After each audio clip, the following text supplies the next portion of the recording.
ما كتبت الشعر في أروقة القصور طالب الأجور. Mübarək Ramazan ayının günləridir.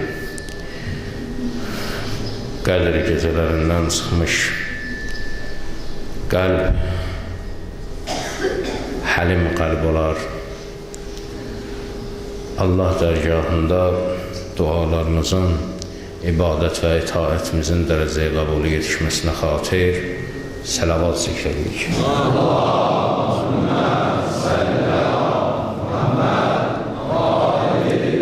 İstəyirəm ələmrədisini duadan qoyaq ki, dua əvvəl faydaları, şərtləri haqqında danışaq. Ondan sonra ikinci mövzumuzda günün, yəni 23-cü günün duası haqqında danışarıq. Dua bir vasitədir Allaha yaxınlaşmaq üçün. Qur'an oxumaq, namaz qılmaq, hər hansı bir ibadət əslində dua üçün bir məşqdir.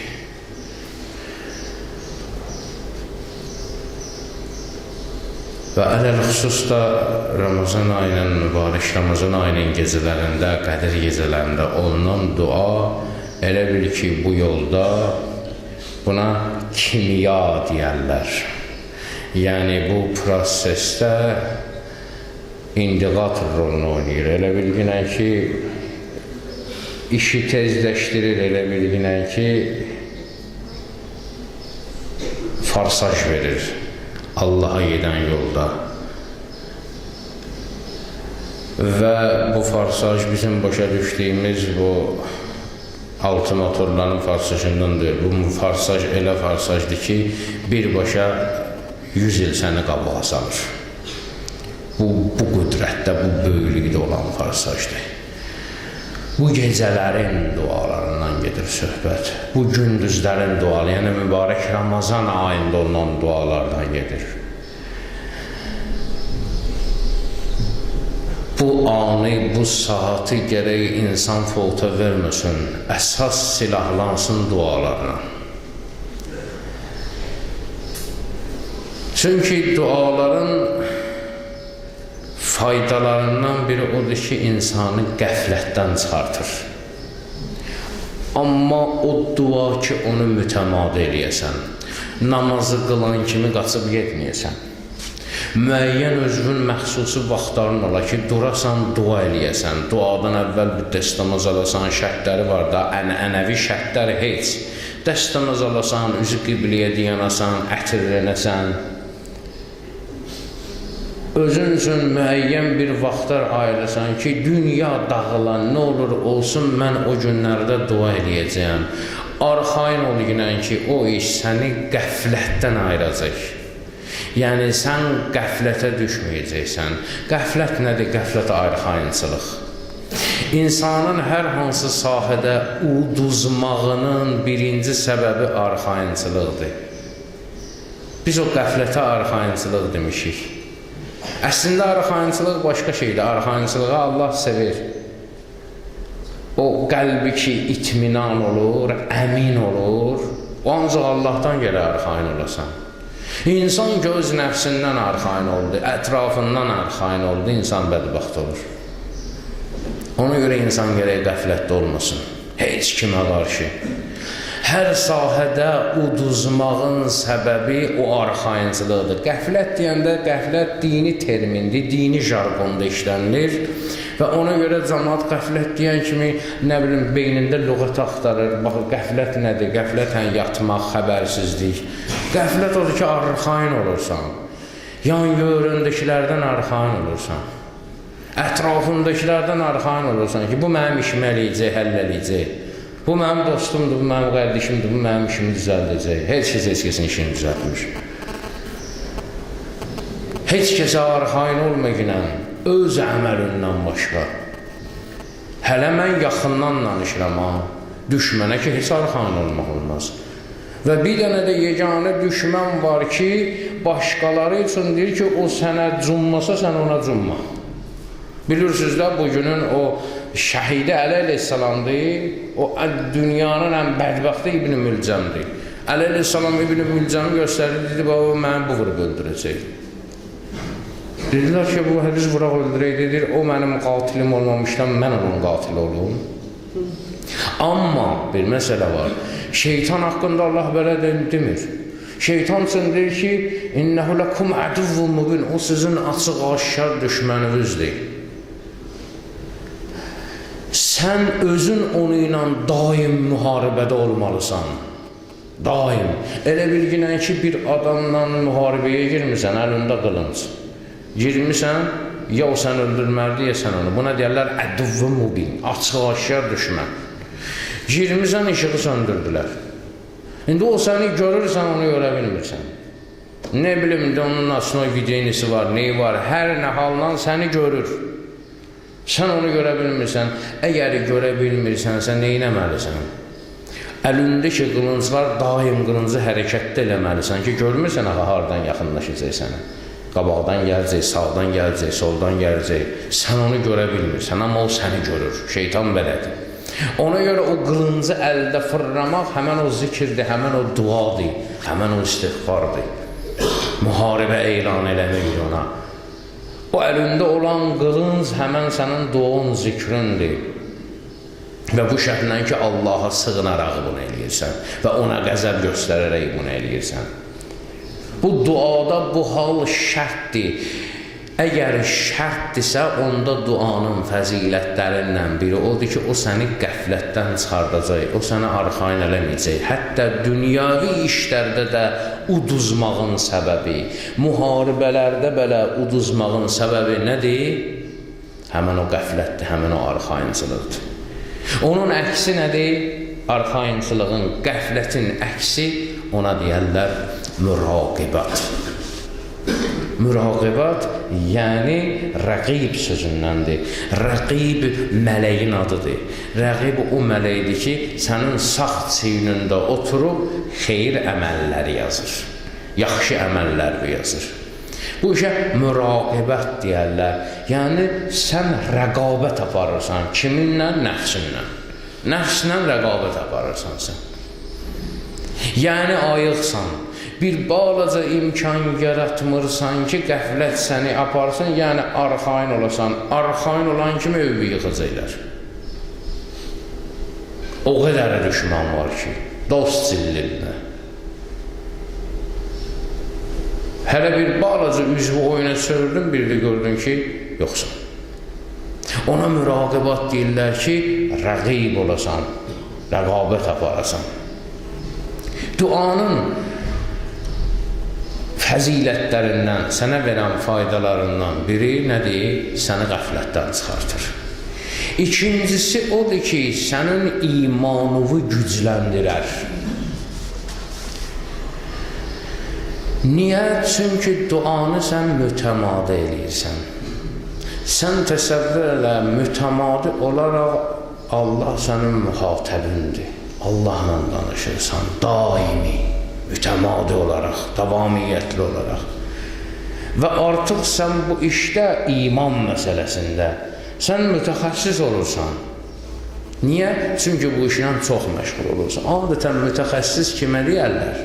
Bir işlə çox məşğul olan adama. Bu işin sahəsində bu çox məşğul olur. Bir adam haçan usta olur. Onu ilə çox məşğul olandır. Biri gəlir kimə şeir yazmaq istəyirəm. Hələ bir deyən, sən hələ bir get çoxlu şeir oxu. Bir şeir nədir, ondan sonra şeir yazır. Ona görə indi poeziyamız bədvaxt günə qalır da, şeir bilməyən şeir yazır. Əvvəl sən bilginən şeir nədir? Şeiri bilmək üçün çoxlu şeir oxumalısan. Başa düşməlisən ki, şeirin olan şeydir. Ondan sonra nəsə olsa oturarsan, şeir yazarsan. Bir işlə çox məşğul oldun, onun mütəxəssisinə çevrilirsən. Sən duanla məşğulsan. Dua nə sözündəndir? Dəvət sözündəndir. Dua yəni çağırmaq. Təsəvvür eləsən, Allahı daim çağırırsan. Allahı daim çağıran insanın imanı başlayar neynəməyə, güclü olmağa. Çünki daim onu yanında bilirsən. Duanı cəmaatın arasında eləmirsən, duanı xəlvətdə də eləyirsən, yatan yerdə, uzanan yerdə, oturan yerdə, hər bir yerdə dua eləyirsən, hər halında dua eləyirsən və ələl-xüsusda təkləşəndə dua eləyirsən. Ən əsas da şərt hələ odur ki, sən tək olanda Allahı yanında biləsən. Mən ittəbəəz zikrə və xəşyər-rəhmanə bil-qeyb. Və xəşyər-rəhmanə bil-qeyb hələ budur ki, Rəhmandan qorxasan, Rəhman olan Allahdan qorxasan, gizlində olsan belə. Hər halımda məni Allah görür. Hər vəziyyətdə Allah məni görür. Təsəvvür elə. Bunda tabii ki, nə olur? İman güclənir.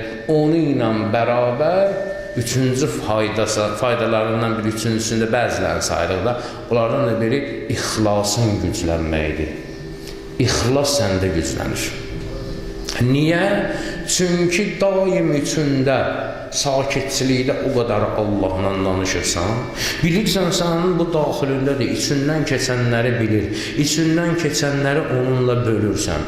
Özdə axı sən də bilirsən, mən də bilirəm ki, Allah deyir ki, sizə şah damarınızdan yaxın.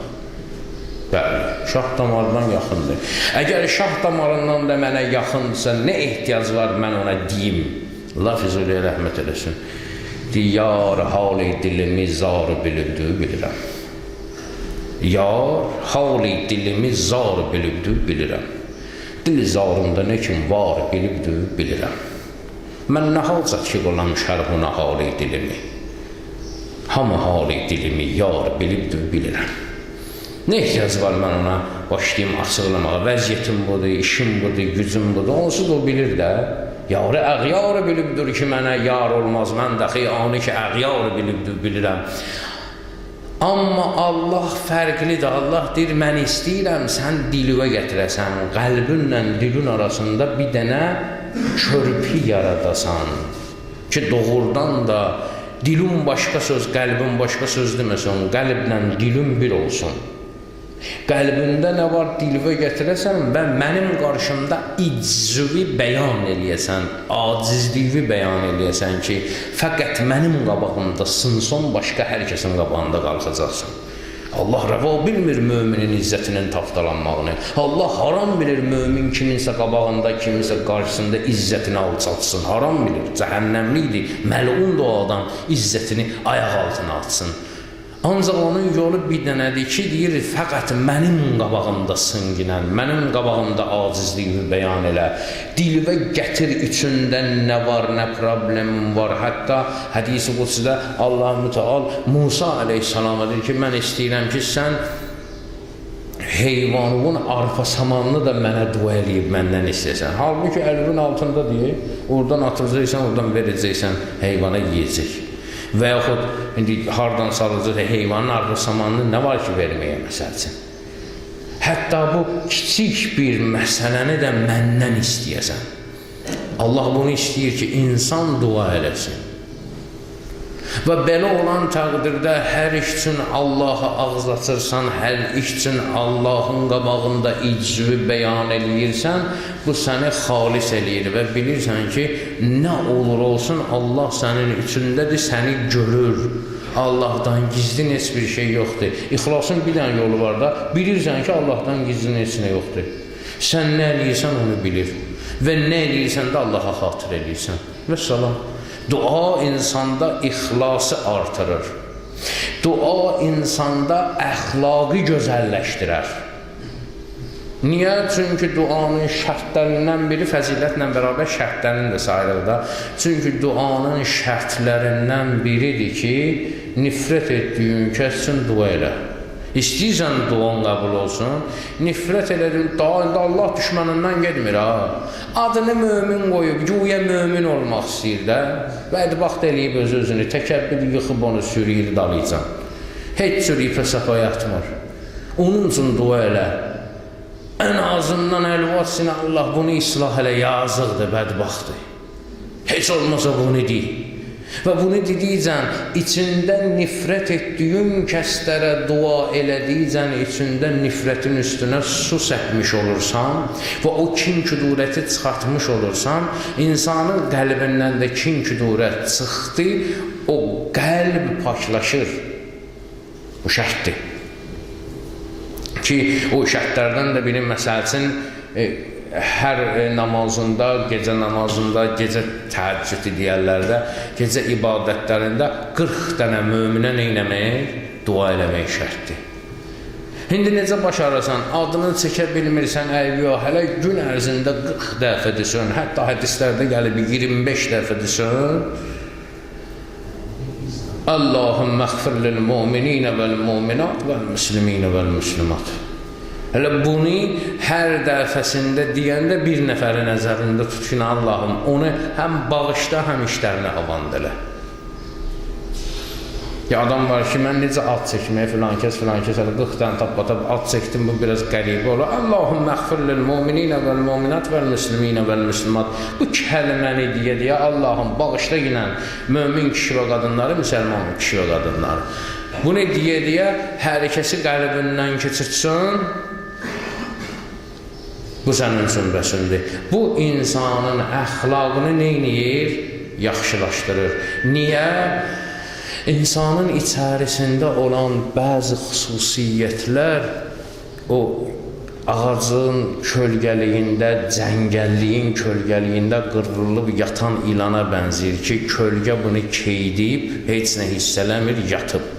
Amma var orada ilan. Bu haçan baş qaldırır, haçan ki şərait yaranır, onun işıqlar gəlir, o günəşin şüasının işıqları gəlir, düşür onun üzərinə və dərisi başlayır həssaslaşmağa, başlayır ilanlığını göstərməyə. Yoxsa hər belədə bir ilan deyildi, heç kimdir. O ki şərait yarandı, onda olan o ilan baş qaldırdı. Diqqət elə. Dualar həmən o ilanı öldürür. Niyə? Çünki şərait yaradır insanda, tutalım bir paxıllıq, həsəd hissi varsa, insanın şərait yaranır, o həsəd hissi qalxır da. Paxıllıq, şərait yaransın, gələk yanındakı birdən-birə inkişaf eləsin ki, sən buna düşman kəsiləsən. Yoxsa normalda oturmuşuq, ikimiz də bərabər adamıq. O da birdən-birə bunda nəsə oldu, mən qaldım, mən bədbaxt oldum. Bu şərait yaranır, o şəraiti yaratmamaq üçün o adam üçün elə bu başdan dua elə də. O ki şərait yaranacaq, səni gecə yatmağa qoymayacaq, neyniyim o eləyəndən mən də eləyim. Onu hündürən onun üçün dua elə ki, bunun üçün belə olsun, bunun üçün yaxşı olsun, belə olsun, belə olsun. Bunu ilə nə olur? Təmizlənir. Əxlaqın gözəlləşir. Xəstəliklərin aradan gedir, peyvənd eləyirsən özünü bu dualarla. Duaların fəzilətlərindən budur ki, Allaha məhəbbətin artır. Çünki dua etdikcə mütəmadi, onu ilə mühatəb olursan, mühatəb olduqcan, danışdıqcan onu tanıyırsan, tanıdıqcan da, əgər bir varlığı tanıyırsan da, başlayırsan tanımağa, elə deyil. Tanıyırsan, o yerə gəlibsən, pisdirsə nifrət eləyirsən. Çünki tanıyırsan get-gedə. Pisdirsə nifrət edirsən, yaxşıdırsa sevirsən. Tabii ki, Allah mütləq gözəlliklər Allahdadır. Allahı da tanıdıqcan sevməmək mümkündür. Dua insana neynir? Allahı başlayır sevdirməyə. Və dua insana ümid verir. Ümid. Yəni ümid nə? Bizdə ona umud deyərlər. Yəni ümid nə? Yəni o deməkdir ki, səni məyus eləmir. Səni məyus eləmir. Məyus olmaq nədir? Əlin üzülmür. İmam Rıza əleyhissalam bir gün gəlir, bir yerdə qonaq olur, orucluq vaxtı olur. Bir adamın evində qonaq olur ki, o vaxtı ikən vəzifədə işləmişdi Abbasi xanədanlığında. Orucluq vaxtı olur, imam oruc olur, görür bu ev yiyəsi, bu adam namaz qılan idi vaxtı ikən, oruç tutmur. Fikirləşir ki, yəqin indi xəstədir, yəni üzrü var, səbəbi var, tutmur oruc. Namaz vaxtı gəlir, namazı da qılmır. Onda imam sual verir ona ki, sən nə orucsan, nə də namaz qıldın, nə məsələdir bu? Deyir ki, bundan sonra nə namaz, nə oruc. Deyir ki, nə məsələdir ki? Deyir, mən bu Abbasi xanədanında qulluq eləyəndə xəlifəm mənə bir dəstə adam verdi, xəlifənin sağ əliydim mən. Bir dəstə yaşlı adam verdi, bir dəstə sonra gəldi cavan adam, bir dəstə də uşaqlar. Bunların hamısını dəstə-dəstə öldürməlisən. Hökm gəlib ki, öldürməlisən. Mən bunları bir öldürdüm. Axır körpələrə gəlib çatanda biri qayıtdı ki, bəsdir bu əhl-i beytin qanını tökdün. Sən demə, bu sizin seyyidlər idi, sizin qohum əqrəbə idi. Mən bunu bilməmişdim. Da bu qədər adam öldürəndən sonra mən Allahdan bağışlanmaqdan ümidimi üzdüm. İmam hiddətləndi, hirsləndi. Dedi, and ola Allaha ki, sənin indi elədiyin məyusluq, o qədər qan tökmüsən ondan ağırdır. Allahdan məyus olmaq, Allahın məğfirətindən, bağışlanmağından əl üzmək qədər böyük bir günah yoxdur. Dua insana nə verir? Dua insana ümid verir. O ümid ki, ağlığa gəlməyən yerdən sənin son qapı açılacaq. Amma bu şərtlə sən dünya qapılarını bağlaya bilsin, mənəviyyat qapıları açılacaq sənin üçün. Yusuf surəsi yadınıza gəlir də Ğallaqatil əbvab məsələsi var idi. Züleyxa əğləqət demədi ya, bağladı. Ğallaqatil əbvab, möhkəm 7 dənə qapını bağladı. Amma Yusuf qapıya doğru elə ümidlə getdi ki, hansı qapıya əlini atdı, o qapı açıldı. Sən özün üçün dünya qapısını bağla.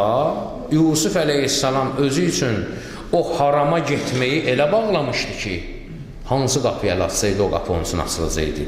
Divara belə üz tutsaydı, divar aralanacaqdı onun üçün. Niyə? Çünki ixlasla, həqiqətən o dünya qapısını bağlamışdı. O harama gedən yolu beynində bağlamışdı ki, yox da, məazallah, əmələ gələn bir şeydir bu.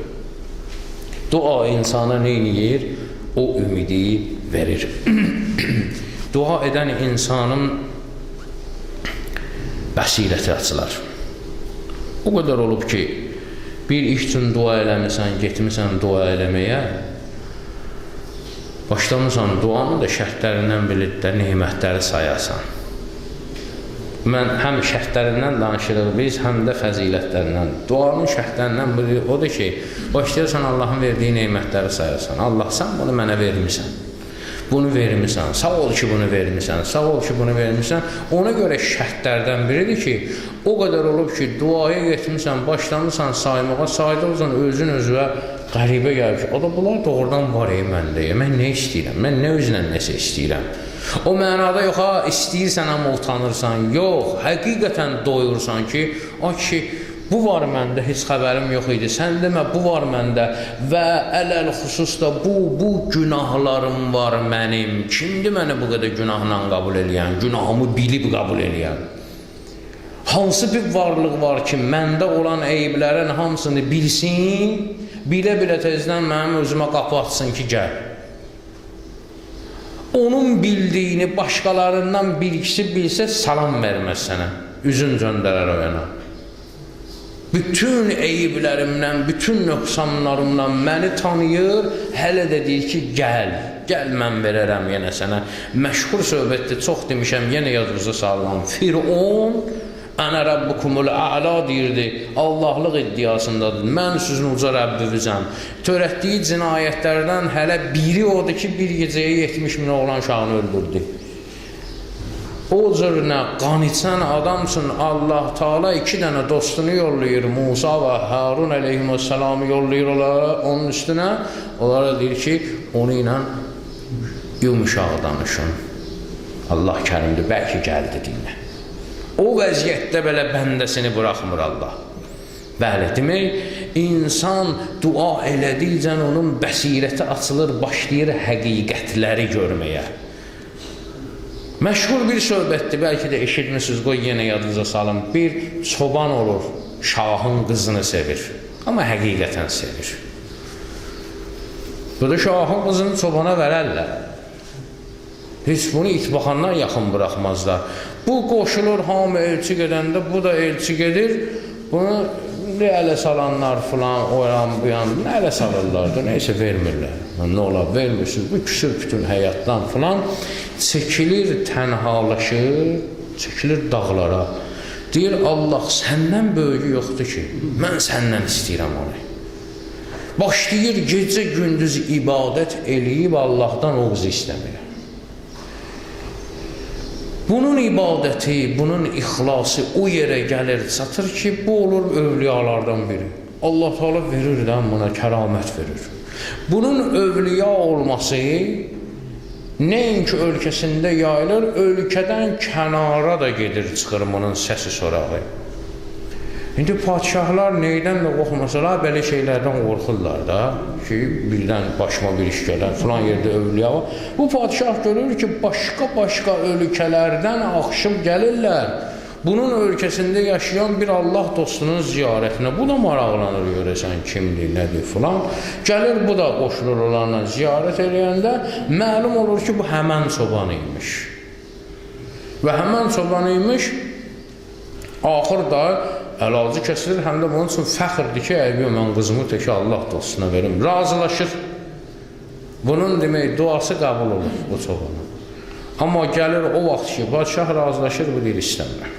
O eynən Leyli Məcnundakı Leyli ilə Məcnun o son söhbəti kimi. Deyir, yox, mən istəmirəm. Deyir, o kişi, necə istəmirəm, minnətin olsun, bu bəs falan, deyir, yox, mən istəmirəm. Niyə istəmirsən? Deyir, mən dizimi atdım yerə, üzümü tutdum Allaha, Allahdan onu istədim, mənə övliyallah məqamı verdi. Gül mənim başıma, mən Allahdan Allahı istəsəydim, gör mənə nələr verərdi. Mən gör, neyin üstündə gəlib hara çıxmışam. Mən bundan sonra Allahdan Allahın özünü istəyəcəm. Yəni, dua etmək, Allahla münasibətdən mühatəb olmaq insanın neyniyər? Bəsirətini açar. Və Peyğəmbərimizdən hədisdir ki, dua müminin silahıdır. Dua Peyğəmbərlərin də silahıdır. Dua belə bir silahdır ki, o heç vaxt yan keçməyəcək. Və mümkün deyil, bizim əqidəmizdə duanın qəbul olunmamaq ehtimalı deyilən bir şey yoxdur. Dua mütləq qəbul olacaq. Sadəcə olaraq ola bilər ki, hələ deyən kimi o müstəcabu dəvə deyilən adamlar var ki, onun duası ol deyən kimi olur. O da hər adam olmaz. Niyə hər adam olmaz? Çünki hər şeyi istəmir hər adam. Allah istəyəni bu da istəyir, o da olur. Məsələ budur. Allahla eynidir onun baxışı. Ona görə müstəcabı dəvədir. Və yaxud da ki, Allah yanında belə bir ehtirama qaildir ki, bəzən Allah onun anında sözünü eşidir, hansısa qəza və qədəri neyniyir, dəyişir. Belə məsələlər var. Amma əla kulli hal bu adamın istədiyi Allahın hikmətinə aykırı deyil, Allahın hikmətinə əks çıxmır. Nə istəyirsə hikmətlə istəyir. Məsələ budur. Və o adamlar ki var, mənim kimi avam adamlardır, onlar əllərini açırlar, heç özlərinə lazımdır, lazım deyil, istəyirlər. Hətta Allah bunların da neynəmir? Duasını rədd eləmir. Deyir, məsləhətdirsə burada verəcəyəm, indi verəcəyəm. Məsləhət deyir, gözləyəcəyəm, sonra verəcəyəm. Bu dünyada heç məsləhət olmasa, axirətdə elə mükafat verəcəyəm ki, ətrafındakılar soruşsa, bu neynəmişdi buna bu boyda mükafat verdi? Dedi, burada qəbul olmayan duasına görə verəcəyi bu mükafatı. Onda insanlar deyəcək, ey kəş, bizim dünyada heç bir duamız qəbul olmayaydı. O boyda yəni mükafat veriləcək buna. Yəni, duanın rədd olma ehtimalı yoxdur. Müharibələrdə belə hətta Peyğəmbərimiz qəzavat elədiyim, özü iştirak elədiyi müharibəyə qəzavat deyirlər. Peyğəmbərimizin o qəzavatında, məsələn, Peyğəmbər tapşırırdı, sən harada dayanacaqsan, sən hansı mövqedə dayanacaqsan, sən necəsən, ağrıyıb eləmirsən, əlbin, qolun, yaralı zad döysən, vuruşa biləcəksən, filan, bütün bunların hamısı ilə bir Peyğəmbər özü maraqlanırdı. Bütün o hərbi məsələlərini həll eləyib, qutarandan sonra əlini açırdı, işləri həll eləyəndən sonra əlini açırdı, göyə ki, Allah, sən özün kömək ol, bizim işimizlə bir iş olmaz. Yenə işini möhkəm tuturdu, ondan sonra nə inirdi? Yenə Allahdan istəyirdi, yenə çağırırdı. Və sonuncusu odur ki, tabii ki, sənin duan nə olur? Qəbul olur. Hacətin daha doğrusu rəva olur. fəzilətlərindən biri budur. Vacib deyil, iş baş versin, işin düzəlsin. Mənim pula ehtiyacım var filan işi düzəltmək üçün. Allah pul getir. Olur ki, Allah heç pul getirmir, amma o iş düzəlir. Niyə? Çünki Allah o pulu getirsəydi, sən özünü zağlından o işi düzəldə bilməyəcəkdin. Və Allahın hər işində bir hikmət var. Allah bizə o qudrəti versin ki, bu hikmətlərdən nəsə anlayaq. Bismillahirrahmanirrahim. Vəl-əsr innəl insana ləfī xusr illəl-ləzīnə āmenū və amilu's-sāliḥāt və təvāsav bil-haqq və